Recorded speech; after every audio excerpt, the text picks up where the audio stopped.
ಬೆಳೆ ವಿಮೆ ಅರ್ಜಿ ಸಲ್ಲಿಕೆ ಆರಂಭ. ಬೇಗ ಅರ್ಜಿ ಸಲ್ಲಿಸಿ, ಈ ದಿನಾಂಕದಂದು ಕೊನೆಯ ದಿನವಾಗಿದೆ. ಈ ವಿಡಿಯೋದಲ್ಲಿ ಇದರ ಎಲ್ಲ ಕಂಪ್ಲೀಟ್ ಮಾಹಿತಿ ತಿಳಿಸಿಕೊಡುತ್ತೇವೆ. ನೀವು ಚಾನಲ್ಗೆ ಹೊಸಬರಾಗಿದ್ದರೆ ಸಬ್ಸ್ಕ್ರೈಬ್ ಆಗಿ ಮತ್ತು ವಿಡಿಯೋ ಇಷ್ಟ ಆದರೆ ಲೈಕ್ ಮಾಡಿ. ರೈತ ಸುರಕ್ಷಾ ಪ್ರಧಾನಮಂತ್ರಿ ಫಸಲ್ ಬಿಮಾ ಯೋಜನೆಯಡಿಯಲ್ಲಿ ಬೆಳೆ ವಿಮೆ ಅರ್ಜಿ ಸಲ್ಲಿಸಿಲ್ಲವೇ? ಅರ್ಜಿ ಸಲ್ಲಿಸುವುದು ಹೇಗೆ? ಯಾವ ದಾಖಲೆಗಳು ಬೇಕಾಗುತ್ತವೆ?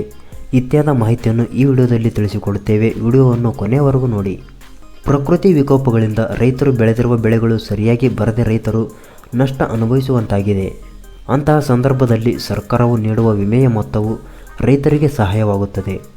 ರೈತರು ತಾವು ಬೆಳೆದ ಬೆಳೆಗಳಿಗೆ ಇದೇ ತಿಂಗಳ ಒಳಗಾಗಿ ಬೆಳೆ ವಿಮೆ ಮಾಡಿಸಿಕೊಳ್ಳಬೇಕು. ಕರ್ನಾಟಕ ರೈತ ಸುರಕ್ಷಾ ಪ್ರಧಾನಮಂತ್ರಿ ಫಸಲ್ ಬಿಮಾ ಯೋಜನೆಯು ಬೆಳೆ ವಿಮೆ ಅರ್ಜಿ ಸಲ್ಲಿಕೆ ಆರಂಭವಾಗಿದ್ದು, ಅತಿವೃಷ್ಟಿ, ಅನಾವೃಷ್ಟಿ ಸೇರಿದಂತೆ ಹಲವಾರು ಕಾರಣಗಳಿಂದ ರೈತರಿಗೆ ಬೆಳೆ ನಷ್ಟ ಉಂಟಾದಾಗ ರೈತರಿಗೆ ವಿಮೆ ರಕ್ಷಣೆ ಮತ್ತು ಆರ್ಥಿಕ ಬೆಂಬಲ ನೀಡುವುದು ಈ ಯೋಜನೆಯ ಉದ್ದೇಶವಾಗಿದೆ.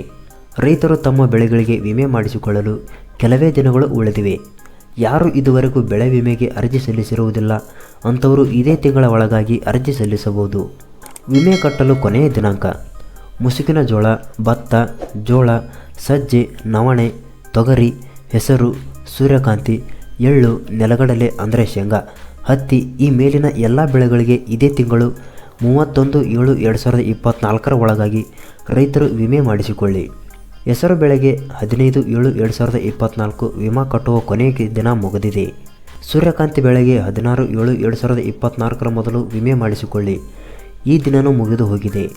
ಇನ್ನು ತೋಟಗಾರಿಕಾ ಬೆಳೆಗಳು: ದ್ರಾಕ್ಷಿ, ದಾಳಿಂಬೆ, ಮಾವು ಹಾಗೂ ಹಸಿಮೆಣಸಿನಕಾಯಿ ಬೆಳೆಗಳಿಗೆ ಬೆಳೆ ವಿಮೆ ಪಾವತಿಸಲು ಜುಲೈ 31ರವರೆಗೆ ಅವಕಾಶ ನೀಡಲಾಗಿದೆ. ರೈತರು ಕೊನೆಯ ದಿನಾಂಕದೊಳಗೆ ಬೆಳೆ ವಿಮೆ ಮಾಡಿಸಿಕೊಳ್ಳಿ. ಬೆಳೆಗಳನ್ನು ಆಯಾ ತಾಲೂಕಿಗೆ ವಿಂಗಡಣೆ ಮಾಡಲಾಗಿದೆ. ಕ್ರಾಪ್ ಇನ್ಶೂರೆನ್ಸ್ ಬೇಕಾಗುವ ದಾಖಲೆಗಳು: ಜಮೀನಿನ ಪಹಣಿ ಅಂದರೆ ಉತ್ತಾರ್, ಆಧಾರ್ ಕಾರ್ಡ್, ಬ್ಯಾಂಕ್ ಪಾಸ್ಬುಕ್. ಅರ್ಜಿ ಸಲ್ಲಿಸುವುದು ಹೇಗೆ ಎಂದು ನೋಡೋಣ. ನಿಮ್ಮ ಹತ್ತಿರದ CSC ಕೇಂದ್ರ ಅಥವಾ ಗ್ರಾಮ ಒನ್ ಅಥವಾ ಕರ್ನಾಟಕ ಒನ್ ಕೇಂದ್ರಗಳಲ್ಲಿ ಆನ್ಲೈನ್ ಮೂಲಕ ಅರ್ಜಿ ಸಲ್ಲಿಸಬಹುದು.